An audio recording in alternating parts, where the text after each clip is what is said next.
শেরপুর পৌরসভার পক্ষ থেকে প্রতি শনিবার পরিষ্কার পরিচ্ছন্নতা কর্মসূচি পরিচালনা করছি। এছাড়াও সপ্তাহের প্রতিদিনই আমরা ড্রেন পরিষ্কার করছি। আমরা আশা করছি যে আমাদের শেরপুর পৌরসভাকে আমরা একটা পরিচ্ছন্ন পৌরসভা হিসেবে গড়ে তুলতে পারবো। কিন্তু আসলে এই কর্মসূচির সবচেয়ে বড় বাধা হচ্ছে জনগণের অসহযোগিতা। আমরা দেখছি যে প্রতিটি ড্রেন থেকে এত ময়লা বের হচ্ছে, প্লাস্টিক থেকে শুরু করে অনেক ধরনের আবর্জনা মানুষ ড্রেনে ফেলছে। এই ড্রেনে ফেলা যদি বন্ধ না করা হয় তাহলে কিন্তু আমরা আমাদের এই পরিচ্ছন্নতা কর্মসূচি সফল হবে না। তো আমি পৌরবাসীকে আহ্বান জানাবো তারা যেন ময়লা আমাদের শেরপুর পৌরসভার যে নির্দিষ্ট ডাস্টবিন সেখানে ফেলে, ড্রেনে না ফেলে। আমাদের সহযোগিতা করার জন্য আমি পৌরবাসীকে অনুরোধ জানাচ্ছি। সকলকে ধন্যবাদ। আমি অনুরোধ জানাবো যে আপনারা আপনাদের ময়লা নির্দিষ্ট স্থানে ফেলবেন, কোনোভাবে ড্রেনে কোনো ময়লা ফেলবেন না।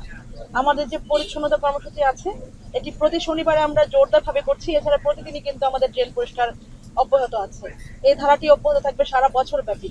আমি পৌরবাসীকে অনুরোধ জানাবো যে আপনারা পৌরসভাকে সহযোগিতা করবেন এবং ময়লা নির্দিষ্ট স্থানে ফেলবেন। ধন্যবাদ।